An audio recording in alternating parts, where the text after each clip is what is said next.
everybody. Thank you to either Small Town Johnstown podcast or Nick and Jenny have nothing to say. Sadly, today, Jenny actually doesn't have anything to say because she is behind camera. Because I'm here today with Rick. How you doing today, Rick? I'm good. So, Rick, why are we interviewing you today? What are your talents and things? How do we meet and everything? Well, we met Yeah. uh, uh, when you took one of my cooking classes here at the Craftwork Studios in downtown Johnstown. We're located right behind Central Park Hmm. on Park Avenue. And you enjoyed it thoroughly, and you suggested we should do a podcast. So I'm Hmm. like, yeah, great, because we have a lot of interesting classes here at the Craftwork Studios, including cooking classes, painting classes, macrame, a number of other crafts and art. We also host a number of different venues, such as open mic night with regards to poetry and reading. And also, we are hosting on August 23rd in the Central Park Bard Stop 2025. So, anybody interested in coming down, feel free. It's an open event. We're going to have a number of different activities going on, bands, open poetry reading, some artwork going on. I believe I am going to be demonstrating some of my pour art and my spin art as well. So I do a number of different things here at Craftworks, and I'm looking forward to meeting a lot of people and getting our name out there. Yeah, and again, it's August 23rd, 11 a.m. to 8 p.m., Bardstock 2025. So, what got you into Craftworks? I'm sure you didn't I'm sure you didn't start up the place. How did you No, get here? How did you get into doing so many different venues and events or cooking classes and everything of those sorts? everything kind of like evolved from the beginning. I was just watching some sort of art on YouTube, Hmm. just looking at it, and I always had a creative side of myself, and I did art in the past when my kids were younger, but I had to give it up because I raised them. And then when they're out of the house, I thought I should go back into my creative art. And I kept researching it. And then one day I just started to do it at home. And oddly enough, my son's girlfriend worked at the gallery in the gazebo for a while. And she told me about this place. And I came down, met with the director, Amy, Hmm. who has since left. And now the new director is Daniel. Um, but I told her what I was doing, and she thought she have space for me to do this. And one day I was looking at her basement, and I said it's kind of a messy kind of an art. She gave me the basement space, and I have my studio downstairs. And then they found out that I knew how to cook really well, and we were trying to get more interest in Craftwork Studios, and I suggested maybe some cooking classes. So um, we branched out, and I started with Italian bread. And then we got some Girl Scouts coming in, and a couple of their troops came in. I taught them how to do that. Then I went into Italian biscotti, which is Yeah, it class was that the you class had that we went taken. to. Yeah. So then what I decided to do was I pitched the idea to Daniel, well, we should do an Italian flight series of once or twice a month. We just do an Italian, um, Cooking. yeah, Italian cooking class. And then we do it around certain themes, and around spring, we did an Easter bread. We did biscotti again, and make today we're going to be doing gnocchi Hmm. in a pecorino Romano cheese sauce, which is the next class after the podcast, actually. Yeah. And if you can see everything that I'm prepping for that, and just love to cook. Uh, Taught traditionally by my grandmother and my mother, Italian food. I actually have a degree in food service management and a number of different other master's degrees, but I never really branched out and decided to do it as a job. Hmm. I like it more as a hobby because it's a passion of mine. I didn't Yeah. want my passion basically to be eaten up from work. So Yeah. that's where I'm at. This is where we are today. I know what you mean by that because I love cooking myself. I cook for Jenny most of the times I can, other than she cooks for me every now and then. And but I did work in the restaurant decent amount of my life, and just people being picky or sending stuff back because they want whatever. They're not satisfied with how you cooked it. I just couldn't handle it, and it's the stress of too much of like the time and everything. I'm just not good with time management. But so today you said, so I understand like why you don't want to make, sorry, not the, but I understand why you said you want to make it like not as a job because then you'll start to hate it. Yeah, And it took me a while to not like I didn't want to cook for a while because of the stress. And when you get home, the last thing you want to do is cook. And just like I don't want this to be something that I don't want to do later in life. So I want to be I love it. I want to be passionate about it. Teaching people, which is the way you went, is a smart way to do it because then people just look to you. You know, they can't be picky. You got your own time. You can set your own class, and you just have fun. You get to interact with people, and it's nice.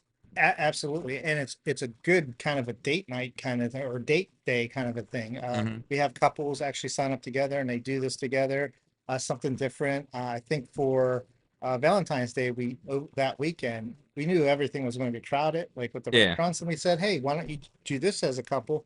You get to do something together as a couple. It's kind of romantic, and you get a treat at the end, and then you just take it home and you can eat it. So Hmm. everything that is made here, people can take home and eat it. And the other thing about passion in food, for me, I put a lot of myself into my food, into my art, especially if I'm cooking for somebody I care about. I Hmm. I, I want to show them how much I care about making sure the food's good and that they know it's a comfort food for them. So like I cook a lot for my parents or my sons, and it's stuff that they really want to eat. So So you said you're making gnocchi today, yes, and what else was? Because I saw you said you showed us there's chicken and what lemons? Was it lemons or? yeah, there's chicken breasts or tenders, and then there's sausage in there, and then there's garden vegetables. Okay. So when we make gnocchi, it's called cacio de pepe. Hmm. It's basically just gnocchi in a pepper sauce, black pepper sauce. But everybody has different tastes, and if they want to add to it, or they want to toss that with chicken or sausage or spinach or sun-dried tomatoes or roasted vegetables, they can do that. So it gives you a variety of stuff. You're not just eating the same thing. You can basically put your own flair to it. That's Yeah. the other thing when you cook. It doesn't have to go exactly by the recipe, so Hmm. to speak. You can make it the way your You're, tastes yeah. are, and it appeals to your palate. And that's what I said. Like I have two great palettes. I have a palette for art, a palette for food. So Yeah. Unless you're baking. I've learned you want to be a little bit more precise with the baking, or you're yes, you're gonna have some deflated cakes or that is true. crazy cookies.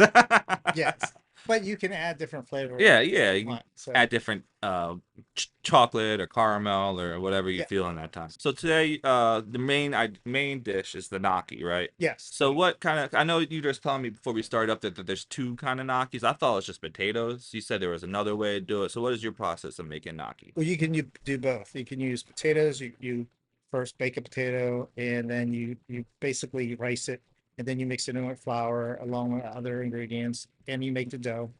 Or you can use ricotta cheese, and ricotta cheese is it's quicker. Mm-hmm. It's already processed, so you don't have to bake it. And I like the ricotta cheese because to me it gives a little more of a fluffier flavor. Um, and then you just make it like a regular dough, ricotta cheese, flour, an egg, some spices. I put a little pecorino romano in it, and I roll it up. Let it basically you just make a dough out of it, roll it up, let it rest for about a half hour, then cut off sections, roll it into like a long strip, and just Mm-hmm. cut little bits off at a time, and just let it set for a while and boil it.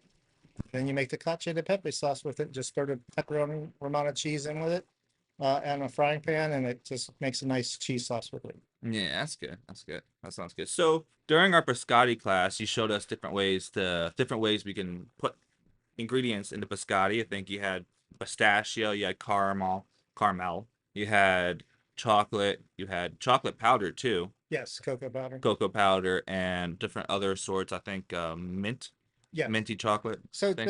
just like we talked about, you can add any flavoring that you want. So basically, the original biscotti is anise flavor, it's sugar and anise. Not a lot of people like that. Then there's almond. I made chocolate pistachio, peppermint chip, um, mint chocolate chip. I believe I also did Heath bar chip. Mm-hmm. Um, and then I did cranberry orange and lemon poppy seed. So the flavors that you can use for a biscotti are it's endless. You just have to find the right flavor, and sometimes you got to make sure that the flavoring or the ingredients that you're using are not going to hinder the baking process or make them soft. I believe when you made the caramel one, Yeah. it kind of made it a little softer than what we wanted. because of the liquid from the caramel. Yeah, yeah. Yeah. So you just got to be careful. But overall, I mean, it's a great process, a very easy cookie. Hmm. And a lot of people don't understand that they're twice baked. That's what a biscotti is. Yeah. So you bake it in a loaf, you slice it, and then you bake it again. And when you do that, they get real hard, and you can save them for long periods of time, and Hmm. they're good for dipping in tea or coffee. So that's actually what they're used for. So what are some of your favorite biscottis that you've made or that you had? Cranberry orange by far is my favorite. Cranberry with chocolate or just cranberry orange? Cranberry orange. That Mm-hmm. that is my favorite, and I would just say the anise because it's traditional, and it's something that comes from my family. Yeah. So those two are my favorites. I can eat. That's cranberry orange is just I don't know why it's just perfect. It's funny that you say anise because somebody likes to say anise when they talk about that flavor. And I guess you're speaking about Jen. yeah, yeah, the person behind the camera today. So yeah. Confusing me when she's asking me what it is. So, what are some of your favorite things to cook at home, or to well, actually, let me rephrase that question. What would be something that you really want to teach people to make? Your favorite thing to make? Uh well, there's a couple that Brajol is one of those. Hmm. I've made that. Chicken cordon bleu is another one. So, I've is that like a made. blue cheese chicken or? No, it's a basically it's a chicken breast. You fillet it and cut it in half. You Mhm. pound it out. Put either Parma ham or and just some sort of nice honey ham Yeah. with a slice of Swiss cheese, and you roll it up, Oh, and then you batter it, and then you put breadcrumbs on it and you bake it. I've made that before. I have pictures of that. I love that. And I've made beef Wellington for my friends. yeah. That's very labor intensive, but if it See, turns out great. I've seen people make beef Wellington. How do you make the one little dough layer you put on top with all the X's or crosses or whatever? You there's a special tool that you can use, Oh, okay. sort of like a rolling pin almost, or you don't even need to use that. You can just do a regular, just the outside, and just get a knife and score it, and Okay. it'll make a design for you that way. Oh, yeah, I didn't think about that. And then the other thing I like to make is dessert crepes. Those are awesome. Dessert grapes. Yes, so you just make a crepe, and then you get cream cheese, some sugar and flavoring, some fresh fruit, fill them up, little drizzle of like a syrup and some cocoa powder on top. Perfect. Mwah. I like my crepes with uh whipped cream and stuff, Yeah, and other yeah, food. you Yeah, could do some that. chocolate Yes. too. Yeah. Oh, and tiramisu. Yeah, tiramisu. We like a Tiramisu. good tiramisu. Just made that the other day. Did you? Yeah, and that's another thing I would like to teach. There's a no egg tiramisu that you can make. It's very easy.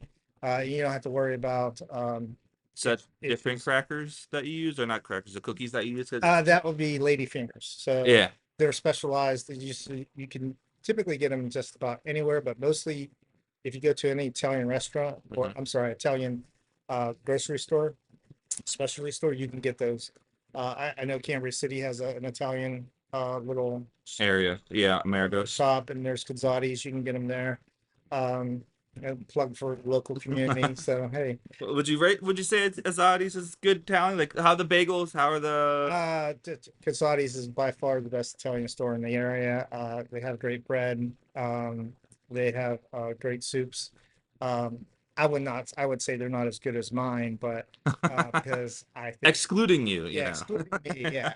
But I would say they rank up next to me. I would say I'm at like a 9.8 on my cooking skills, and they're about a 9.75. Yeah, So yeah, close enough, you know. we're really close. Mr. and Mrs. Gonzalez, please don't take offense. Yeah, they're gonna see and be like, "You mean the 10?" Yeah, I wish. I also like tiramisu. Not to get off on sides, but also like back to the tiramisu topic. I also like tiramisu with a cake, and like you just pour the coffee. I don't mind if it's get Yeah, the cake form too. you can do Oh, that. yeah, And I but saw recently too a couple other versions of tiramisu, not with the coffee, but like a limoncello tiramisu, which I want to try to make. And then there's a strawberry tiramisu that I want to try out as well. man, what is your holy grail of cooking? What is something that you want to make that you haven't Yeah, tried yet? haven't tried yet. I don't know. There's so many things out there. I've seen some stuff on the internet that every time I see a good recipe that I haven't tried, I want to try it. Like a really good creme brulee, Yeah, like a really good a one. real one. Or Yeah. I seen this thing. It was called Millionaire caramel cake. I want to try that. again, I see stuff on the internet and I want to try to replicate it. So every time I see it, I'll message myself with it and just send myself a message in Messenger of the video, and then I'll go back and look at Look at it. it, yeah. Um, Holy Grail. I don't know. Or not even Holy Grail, my bad. I guess Apex Mount, not Apex, like Mount Everest. There you go. I Right. think it was the beef Wellington, and I used Gordon Ramsay's recipe. So Mm-hmm. I made it a number of times, and um, I think that and my chicken cordon bleu. I Yeah. just love those two meals. And I would say I make a lot of homemade soups too. My kids really love those. My sons love those. So that's a comfort food I like to make. And good homemade sauce with homemade meatballs. Homemade sausage is the other Yeah, thing homemade. that we You do. make homemade sauce? How do you? I don't know if I can make homemade sauce. It seems like a process. It's gonna be real delicate with the skin, or it breaks. Yeah, they used to use sheep casings, but you can't find those anymore. So they use hog casings Rip. now. They're a little bit wider, so Okay, a that's little good. easier to work with. But Yeah. it's an Italian recipe my father had. He passed down to me, and it's very simple. I make it every October. We call it Christmas sausage because we save it till Christmas. Mm-hmm. So it's very good. Yeah, so I think my Mount Everest would be barbacoa because they cook it on the ground and Yeah, everything. That yes. seems really cool, but I'd be too scared to try it. I would say a beef brisket I haven't tried yet, Yeah, but brisket, yeah, that smoker. would be something I I would. would love to learn how to smoke stuff. Yes, It me seems too. I haven't I done don't have that the either. patience for it.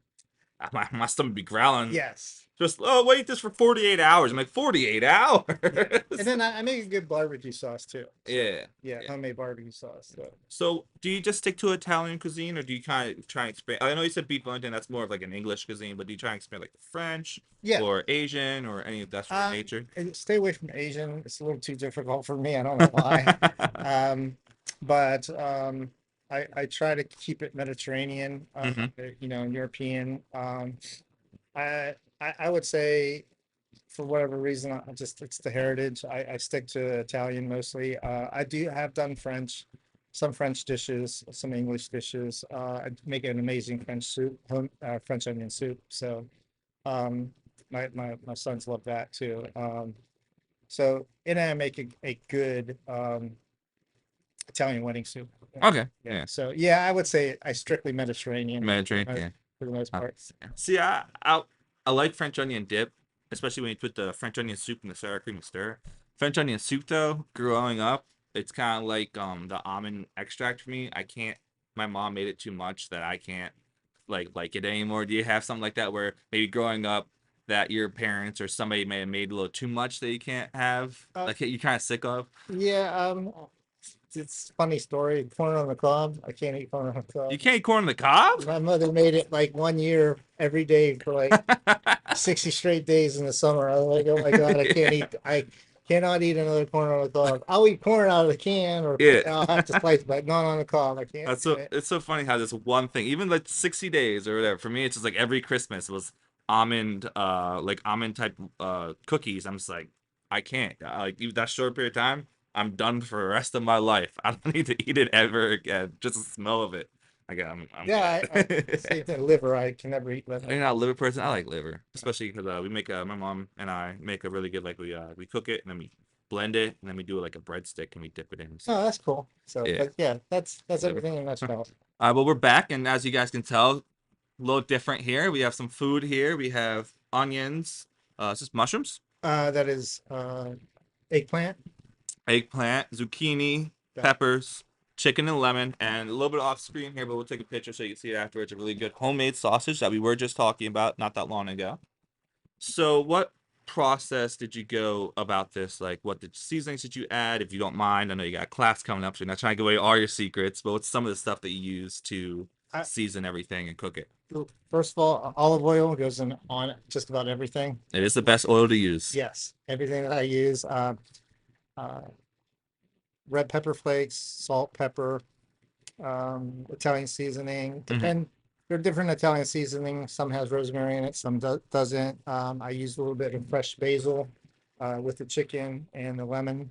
And actually, we have a little garden outside, and that's where I pulled the basil from.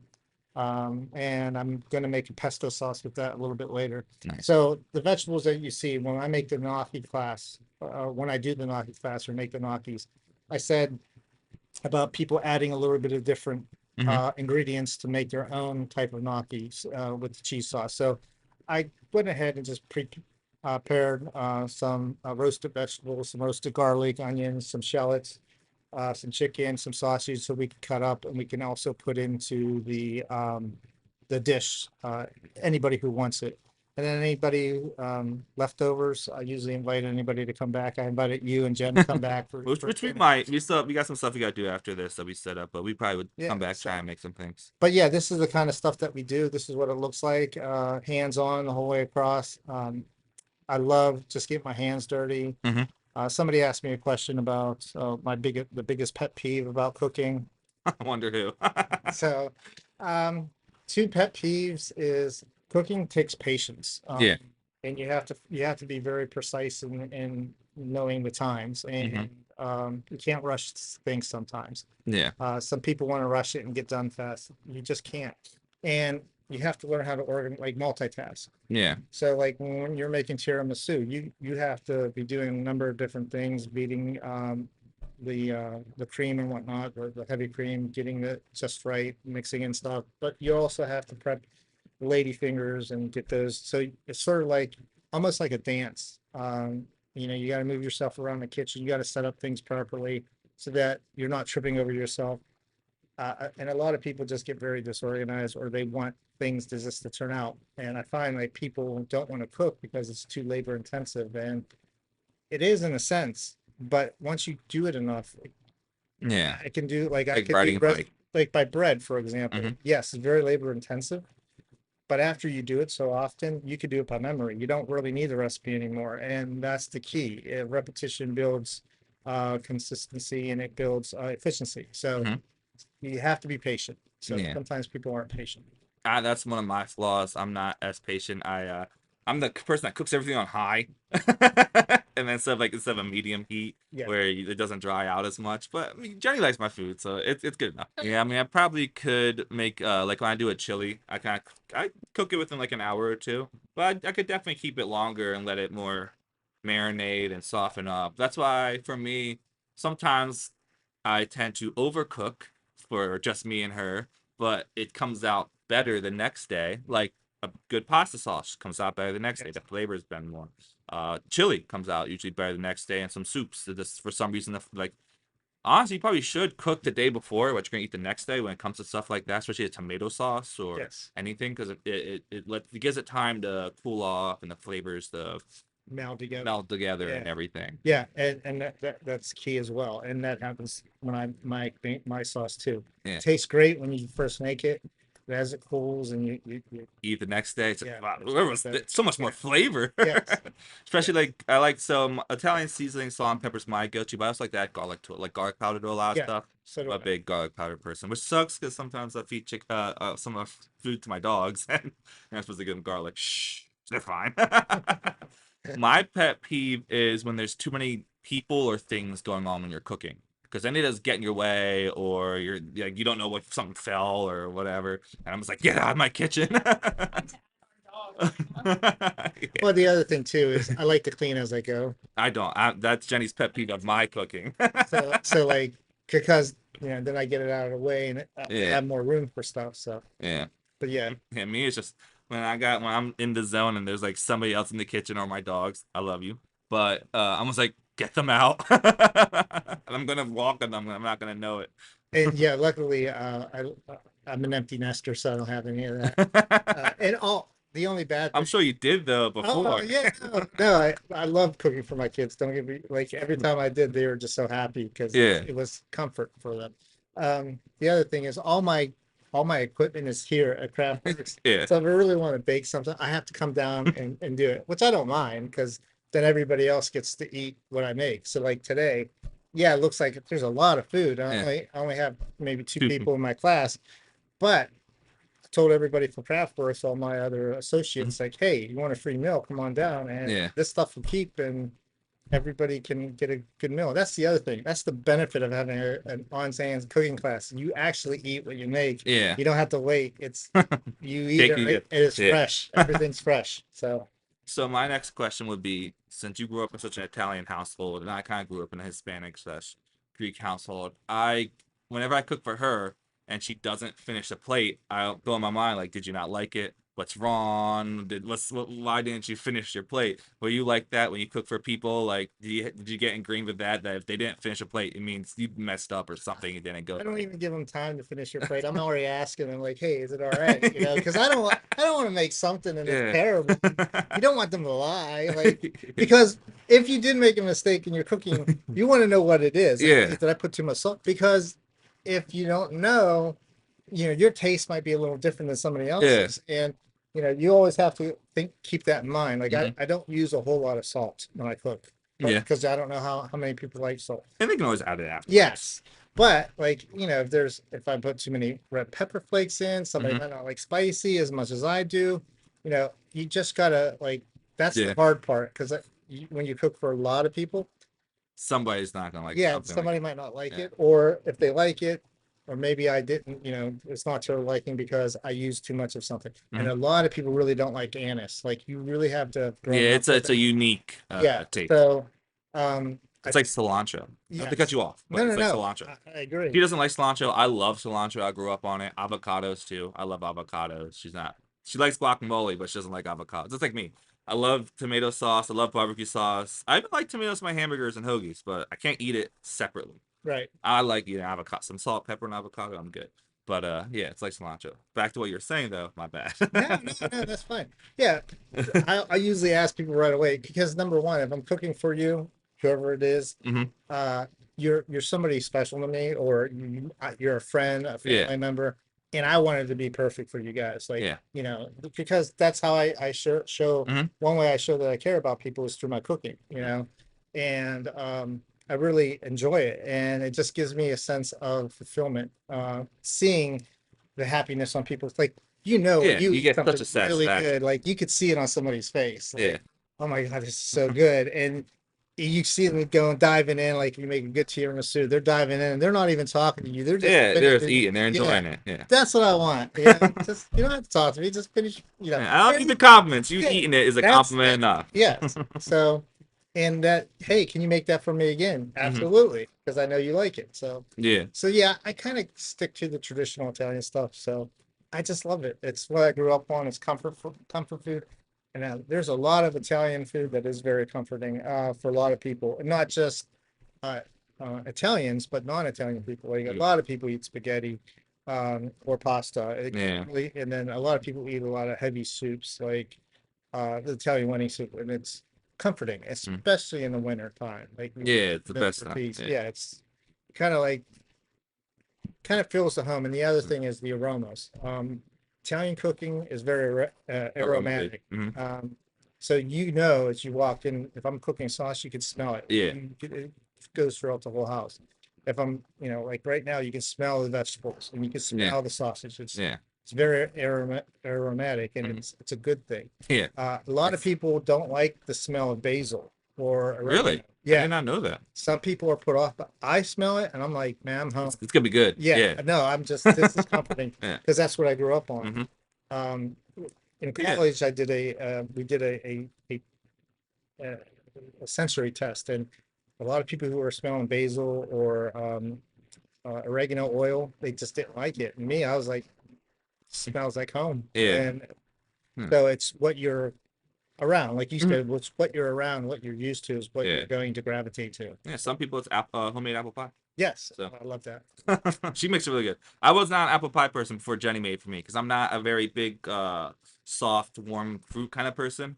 And apple pie is usually a little too sweet for me, but she makes a really good one. I like a good blueberry or I like tart. Tart with fruit to me is very good. Like I like if you that. add blueberry, add a little lemon to it or something, or Yeah. rhubarb or something.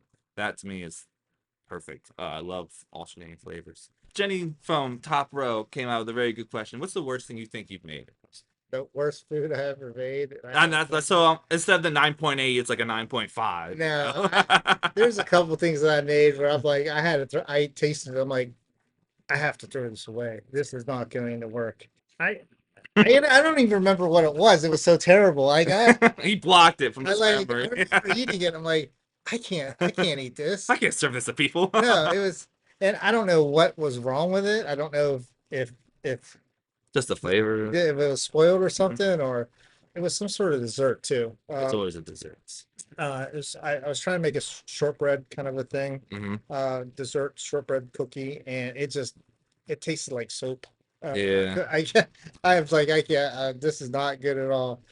And I had to throw it away. And I think there was some other soup or stew that I tried to make, and it I no matter what I did, it did not taste good. I was like, I can't. For me, I accidentally burnt some like the beans and the chili. I was trying to make that burnt the bottom. No matter what, you can't get burnt out of any type of chili or anything you make. Or I messed up on the holiday sauce really badly, where it was like separated. It was just. Yeah, I was like, I'm sorry, we gotta eat this because it's expensive to make, but it's not good. I'm sorry.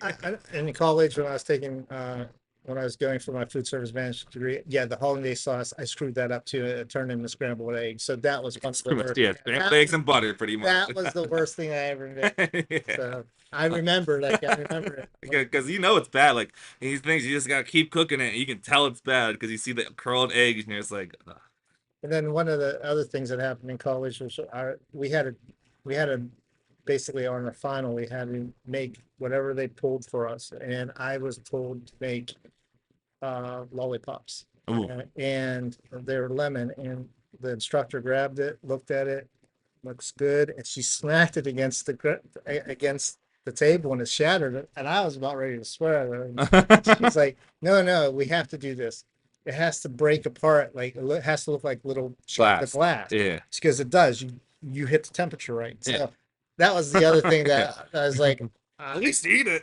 "Yeah, like what do you do?" Take a lick and then smash it. hard on Something. that. Yeah, I worked hard on that. So that's one of Yeah, the other things. So, lollipops is something I'm never gonna make. I don't know if she'll ever want to make it. I'm good on that. so that was one of the other funny stories from Yeah. my cooking experience too. So my question, I remembered it was since I struggle to cook for just me and her, I make portions the size of six families. Is that something you also struggle with? Yes, it's an Italian thing. You Yeah, always have to cook as if you're going to have somebody coming in for company, yeah, because it's just it's a cultural thing. yeah.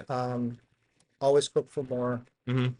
because you never know who's going to show up on your doorstep, Yeah. and it's again, it's a gesture of Welcoming. welcoming, Yeah, goodwill. yeah, No matter what, I was always taught you don't have to like a person, but if they're at your door and you're eating off them something, yeah. even if you don't see eye to eye, it's a kind gesture and a Hmm. neighborly. And that's one of the things I think food can bring out and people are, Yeah, it can bond people and yeah, everything. So because everybody, that's something everybody has to do at one time during the day. They have to eat. eat. Yeah.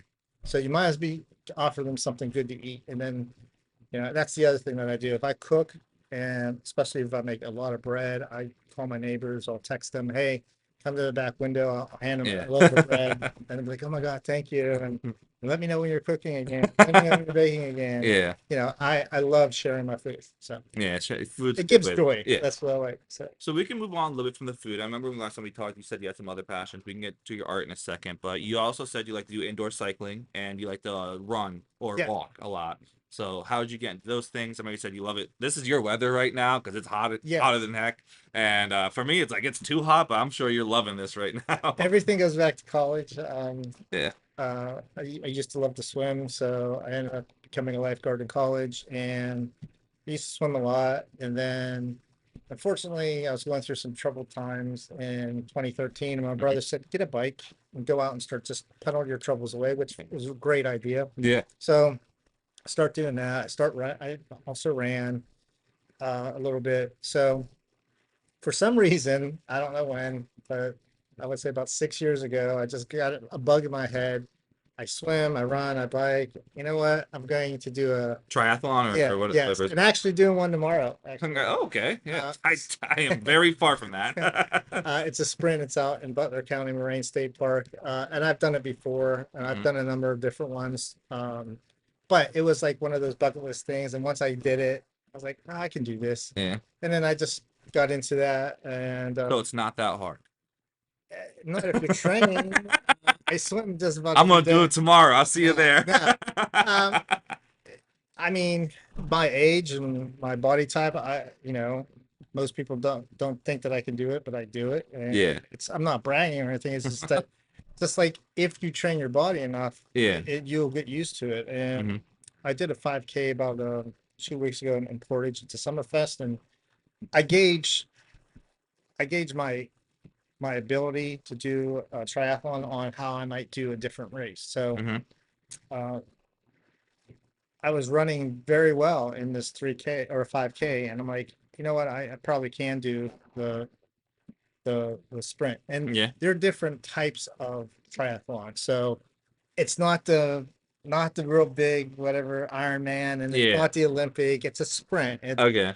It's shorter, so it's like a half mile or no quarter mile swim, and maybe 12-mile bike and a 3.1 mile run. Now, to me, that's good enough. Yeah. And I don't try to win. That's a typical Tuesday for you, right? No, I just want to finish upright on my feet, Yeah. not being hauled off on a gurney. That's my goal.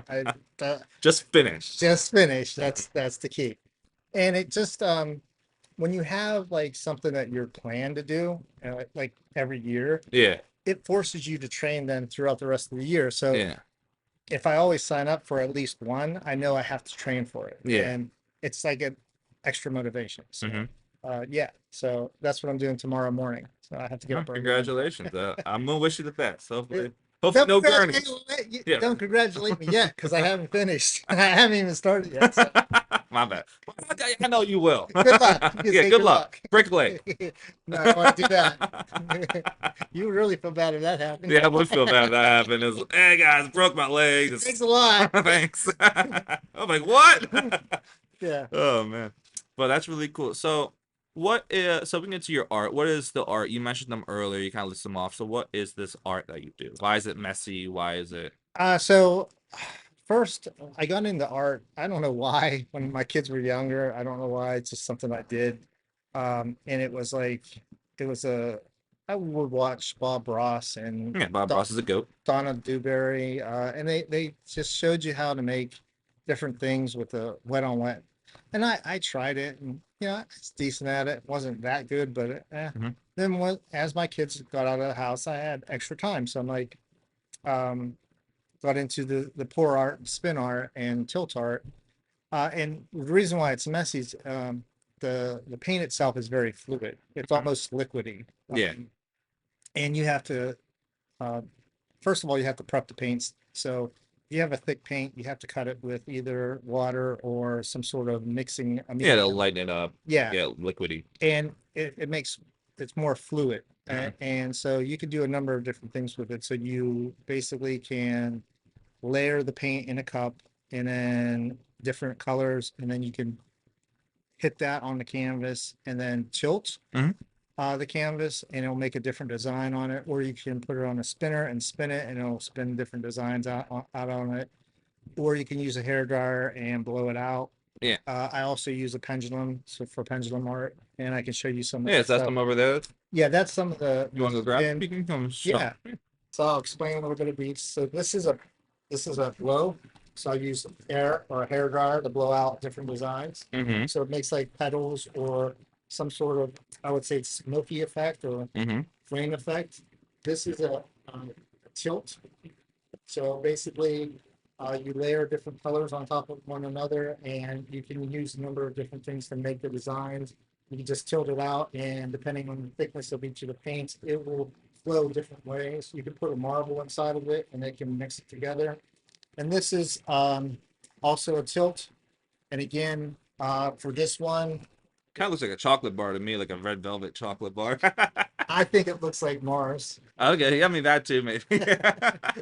Like, My um, mind's on food. but yeah, this is layered in a cup, and I just pour it down, and then as you tilt it, you can see I can tilt it left to right. The paint will flow to where you tilt it, and then Hmm. it makes like a layer design. So Yeah, I can see it looks a little you can see it's like a little shiny. It's like a copper or something that paint yeah, you use. so there's different types of there's metallic paint, there's flat paint, there's boulder paint, there's glow paint. So up here is a little more of a glow. So metallic paint have metals mixed in with them, Hmm. and they actually do a very good job of separating different colors, and then it kind of like blends them together too. So like it kind of like flows a lot better. So you can see the layer. So in Yeah. each of the cup Mm-hmm. layers of the cup, each of those lines is a different layer of a different color. So Do you try and not to cut you off, but do you try and blend colors that match well together, or do you just kind of like what you just feeling? just what I'm feeling. That's what you're feeling. It's like, why do you use black so much? I don't know. It's a good blend color. It is. See other colors come out a little bit. Mm-hmm. All right. Well, I like this. Yeah, this one's cool. I like this. Yeah, so you're holding it upside down. Oh, okay. No. Are you sure? Yeah. So this is pendulum art.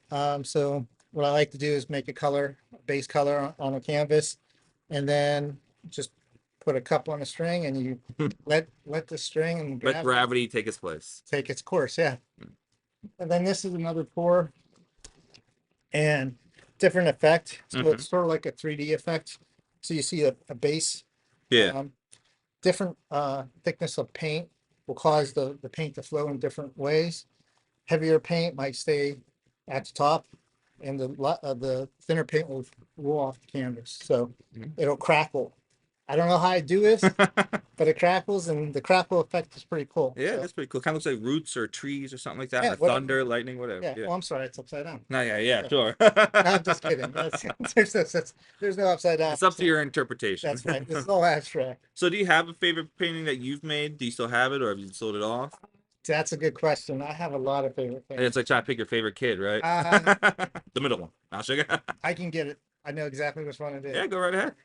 So this is one of one of your favorite paintings. Is it horizontal, upside down? No.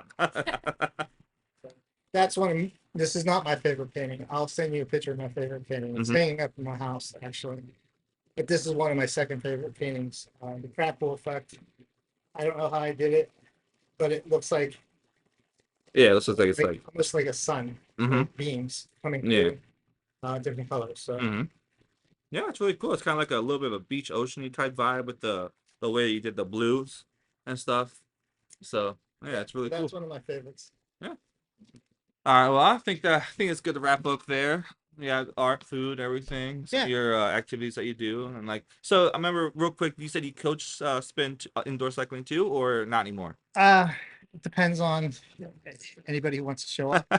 It's in Portage where I do it. I have an agreement with the owner of the gym in Portage.